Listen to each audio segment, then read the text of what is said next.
कभी सोचा है, हो सकता है अगला प्रयास ही आपकी जिंदगी बदल दे। ये कहानी उसी आखिरी कोशिश की है जो सब कुछ बदल देती है। आइए जानते हैं उस प्रेरणादायक कहानी के बारे में। एक समय की बात है। एक राज्य में एक प्रतापी राजा राज करता था। एक दिन उसके दरबार में एक विदेशी आगंतुक आया और उसने राजा को एक सुंदर पत्थर उपहार में दिया। राजा वह पत्थर देख बहुत प्रसन्न हुआ। उसने उस पत्थर से भगवान विष्णु की प्रतिमा का निर्माण कर उसे राज्य के मंदिर में स्थापित करने का निर्णय लिया और प्रतिमा निर्माण का कार्य राज्य के महामंत्री को सौंप दिया। महामंत्री गांव के सर्वश्रेष्ठ मूर्तिकार के पास गया और उसे वह पत्थर देते हुए बोला, महाराज, मंदिर में भगवान विष्णु की प्रतिमा स्थापित करना चाहते हैं। 7 दिवस के भीतर इस पत्थर से भगवान विष्णु की प्रतिमा तैयार कर राजमहल पहुंचा देना। इसके लिए तुम्हें 50 स्वर्ण मुद्राएं दी जाएंगी। 50 स्वर्ण मुद्राओं की बात सुनकर मूर्तिकार खुश हो गया और महामंत्री के जाने के उपरांत प्रतिमा का निर्माण कार्य प्रारंभ करने के उद्देश्य से अपने औजार निकाल लिए। अपने औजारों में से उसने एक हथौड़ा लिया और पत्थर तोड़ने के लिए उस पर हथौड़े से वार करने लगा, किंतु पत्थर जस का तस रहा।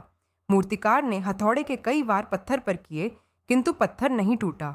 50 बार प्रयास करने के उपरांत मूर्तिकार ने अंतिम बार प्रयास करने के उद्देश्य से हथौड़ा उठाया, किंतु यह सोचकर हथौड़े पर प्रहार करने के पूर्व ही उसने हाथ खींच लिया कि जब 50 बार वार करने से पत्थर नहीं टूटा तो अब क्या टूटेगा।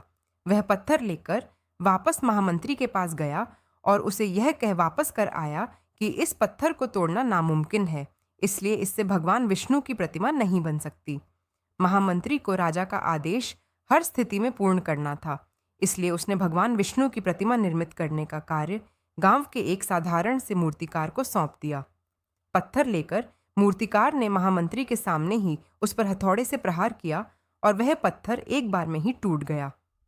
पत्थर टूटने के बाद मूर्तिकार प्रतिमा बनाने में जुट गया। इधर महामंत्री सोचने लगा कि काश पहले मूर्तिकार ने एक अंतिम प्रयास और किया होता तो सफल हो गया होता और 50 स्वर्ण मुद्राओं का हकदार बनता। सीख मित्रों, हम भी अपने जीवन में ऐसी परिस्थितियों से दो चार होते रहते हैं।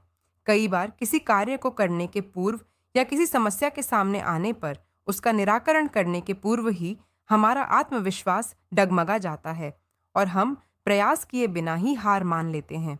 कई बार हम 1-2 प्रयास में असफलता मिलने पर आगे प्रयास करना छोड़ देते हैं, जबकि हो सकता है कि कुछ प्रयास और करने पर कार्य पूर्ण हो जाता या समस्या का समाधान हो जाता।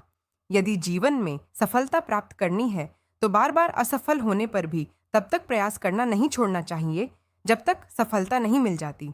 क्या पता जिस प्रयास को करने के पूर्व हम हाथ खींच लें वही हमारा अंतिम प्रयास हो और उसमें हमें कामयाबी प्राप्त हो जाए। अगर वीडियो पसंद आए तो कृपया लाइक, शेयर और सब्सक्राइब करें मेरे YouTube चैनल मंजिल अनप्लग्ड को।